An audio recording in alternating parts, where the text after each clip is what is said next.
अगर मुझे पूरा परफॉर्मेंस दिखता तो शायद मैं बताता कि कैसे लगा, क्योंकि मुझे शक्ति बिल्कुल दिखाई नहीं दी अभी तक। क्योंकि मेरे को अगर टेरेंस हमको भी बोलता है कि आप भी सेंटर से बैठ जाइए तो हमको भी दिख जाता है। It was a very emotional act and it was beautifully done. Definitely जब जिन्होंने सेंटर से देखा उनको बहुत अच्छा लगा होगा। कॉन्सेप्ट मुझे बहुत पसंद आया। डेफिनेटली इस गाने पे जिस तरीके से एग्जीक्यूट भी किया आपने, बहुत अच्छा किया। अच्छा होता है कि मैं भी सेंटर से देखता हूँ, मैं पूरी तरीके से अपना कमेंट देता, लेकिन अभी तो मैं कुछ भी नहीं दे पाऊँगा। But it was an emotional act actually. मुझे डेफिनेटली कॉन्सेप्ट बहुत अच्छा लगा। आई लाइक द आइडिया कि ऐसे गाने को चुनकर आपने ये एक्ट पेश किया है, ये परफॉर्मेंस किया है। शक्ति, मैं फ्रस्ट्रेट हो गई थी देखने के लिए कि आप क्या कर रहे हो। I am seriously, the only time मैंने आपको साथ में देखा है जब परवेज़ ऊपर गए और आपको उन्होंने खींचा and I was like wow, and after that I lost you again. तो मेरा कनेक्टिविटी सिर्फ परवेज़ के साथ हुआ, बट परवेज़ आपने एक्सप्रेशंस बहुत अच्छे दिए। काश कि मैं so I am going to take Amit sir's vision into consideration and say wow. I'm feeling so bad कि काश मैंने आपको ही बोला होता, जैसे मैंने सर और दादा को बोला था कि आप भी बीच में बैठ जाओ। You would have enjoyed the performance. Nonetheless, जो बात हो गई सो हो गई। I just want to say the both of you did a very good job. प्यारी जो एक चीज़ है जो इस दुनिया को कायम रखी है, and that is what I wanted to bring, and how वो मिलने की जो तड़प होती है वो क्या होती है वो दिखाने की कोशिश की है ये गाने में। You did a very very good job. I'm really really proud of you. और एक बात मैं कहना चाहूँगा एक्चुअली, ये जिस तरीके से एक्ट इतना सुंदर हुआ है उसका कुछ श्रेय सर आपको भी जाता है, क्योंकि ये जो आवाज़ आपकी है, आई वुड से कि beautiful. I mean you are fabulous singer also sir. And जब कोई भी गाना मतलब आप मेरे अंगने में भी लोगे तो आप किसी और को सोच भी नहीं सकते कि उस गाना कोई और कैसा गा सकता है। अभी मैंने आते आते रेमो यही कह रहा था कि दादा क्या गाया आपने। Superb sir. पहले तो हम लोग काम कर लेते सर, इवन दादा thinks that they deserve a grand salute. या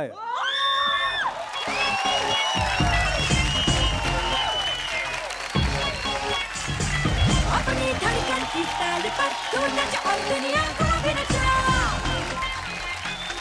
साथ साथ मैं दादा से ये भी रिक्वेस्ट करूंगा कि दादा जब रेमो ने कहा है, मेरा भी फेवरेट है, 2 लाइन गा दीजिए ना। मेरे अंगने में नहीं, दो लाइन गाना म्यूजिक के कुछ नहीं होता। मेरे लिए गाना पड़ेगा आपको। आप मेकअप रूम में चलिए, आपके लिए गा नहीं देता नहीं, हूं आप अलग गाओ, से। अभी गाओ। आपकी आवाज़ ही काफ़ी है, म्यूज़िक की जरूरत ही नहीं है सर। गाना नहीं गाया जाएगा। ये ऐसे मेरे अंगने में तुम्हारा क्या काम है, अब मेरे अंगने में तुम्हारा क्या काम है। Thank you. लेकिन मेरे अंगने में आप सबका बहुत काम है। मैंने सुना है कि पहले आपने कुछ मेरे गानों का एक नृत्य किया था और उसमें शायद आपने पग घुंघरू नाच वो वाला किया था और मैं देख नहीं पाया उसे, तो मैं चाहूँगा कि आप उसे एक बार मेरे लिए करें।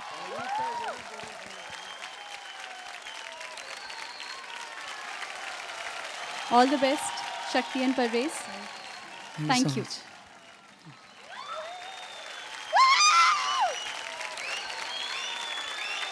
जब मैंने ब्लैक देखी थी, आई जस्ट रियलाइज कि हम बहुत गिफ्टेड हैं।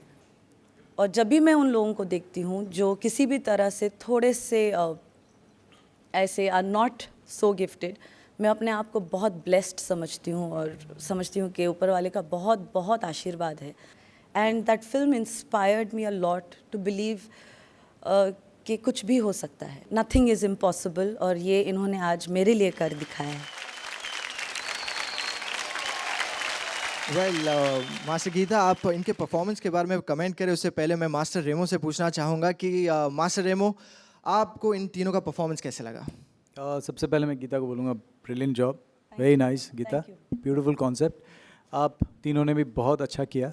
बिगनिंग में मुझे लगा कि आप मिस हो गई थी, जब आपने ब्लाइंड फोल्ड किया तो आपको कहीं जाना था, कहीं हो गया, वो ब्लाइंड फोल्ड की वजह से हुआ। मैं कुछ स्टंट्स जो आपने किया वो ब्रेथ टेकिंग थे और डेंजरस भी थे, जिस तरीके से आप तीनों एक दूसरे के सपोर्ट में लटके वो, और एंड का जो सपोर्ट आपने हेड पे बैलेंस करके ऊपर गए, that was really dangerous and was done very nicely. I thought कि अगर ये एक्ट कर रहे हैं आप तो इसमें ट्रांजिशन बहुत अच्छा हो सकता था, स्मूथ हो सकता था ऊपर। मुझे कुछ बहुत ही ज़्यादा लगा कि आप लोग फोर्सफुली जा रहे हो, पकड़ना है, वो करना है, वो करने लगा, but otherwise beautiful, very nice. मैं ज़रूर कहूँगा कि इस एक्ट में बहुत सारे वाव फैक्टर्स थे। द लेवल ऑफ डिफ़िकल्टी भी बहुत थी, specially because it's not harnessed. These are the big plus points there. एक जो रेमो सर ने बताया कि आपका हेड लॉक जो था, that was a slightly dangerous one and that was new and it was interesting, अच्छी लगी मुझे। आपने बहुत अच्छे अच्छे आकार बनाए ऊपर, beautiful shapes you made, but जिस तरह से आप जाते हैं और जिस तरह से आपकी ग्रिप होती है, आपके फेस में वो शिकन नहीं दिखनी चाहिए, मेहनत नहीं दिखनी चाहिए आपकी। It should be at ease. आप वो शेप बनाने में लग गए, लेकिन वो इमोशन आपके चेहरे से छूट गया। Otherwise, it's a concept, and as a visualization and the level of difficulty, very good. Thank you sir. So master Geeta, अब आपकी बारी है। अब आप बताइए कि क्या आप मास्टर रेमो और मास्टर टेरेंस के कमेंट से सहमत रखते हैं कि नहीं? मैं इतना कहूँगी कि जो बिनी जब पीछे जाती है तो वो ब्लाइंड फोल्डेड हैं, उनको ऑब्वियसली दिखाई नहीं देता है। तो आप इतना जितना भी प्रैक्टिस करें, वो ज़रूरी नहीं है कि आप उसी जगह पहुँचो, क्योंकि उनको दिखाई नहीं देता है। तो it was going to happen. बाकी सब जितना उन्होंने किया मुझे लगा फ्लॉलेस था, एंड आई बिलीव कि क्योंकि इनकी ट्रेनिंग इस चीज़ में नहीं है और इसे इतनी जल्दी तैयार करना, हाँ है, हम परफेक्ट नहीं हैं, लेकिन परफेक्शन की ओर हमारा कदम बढ़ाना हमारे हाथ में है, हमारे हित में है, and we should do that. There is nothing that can stop us to proceed towards but Geeta, मैं बोलूँ कि जब ब्लाइंड फोल्ड होकर भी पीछे जा रही थी, very beautifully managed by Dharmesh. Thank you. बहुत अच्छा उसको गाइड Thank you. करके उसकी जगह में लेके आए। वेल मास्टर गीता, मैं पीछे बैक स्टेज गाना सुन रहा था जब ये परफॉर्मेंस हो रही थी, तो वहाँ पे एक बहुत ही प्यारी सी एक कविता आई थी डॉक्टर हरिवंश राय बच्चन की। आप कुछ कहना चाहेंगे? उनकी हर कविता में हमेशा कोई ना कोई इंस्पिरेशन होती है, और हमने इस कविता को किसी चीज़ से उठाया था। लेकिन अगर आप ये 4 लाइन खुद बोलेंगे तो शायद बहुत फ़र्क पड़ेगा। कौन सी कविता थी ये? गगन में गिर गिर। हाँ, वो मुझे याद नहीं है गीता। लेकिन क्योंकि आपने बाबूजी का नाम लिया, मैं एक और कविता सुना देता हूँ, जो कि उस कविता का शीर्षक है अग्निपथ।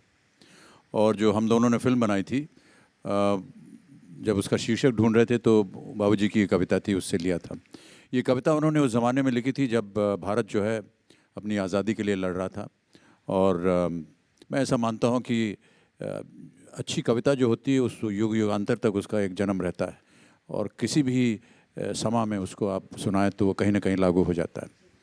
अग्निपथ अग्निपथ अग्निपथ, वृक्ष हों भले खड़े हों बड़े हों घने, एक पत्र छाह भी मांग मत मांग मत मांग मत। अग्निपथ अग्निपथ अग्निपथ, तू न झुकेगा कभी, तू न मुड़ेगा कभी, तू न थमेगा कभी, कर शपथ कर शपथ कर शपथ। अग्निपथ अग्निपथ अग्निपथ, ये महान दृश्य है, चल रहा मनुष्य है, अश्रु श्वेद रक्त से लथपथ लथपथ लथपथ। अग्निपथ अग्निपथ अग्निपथ।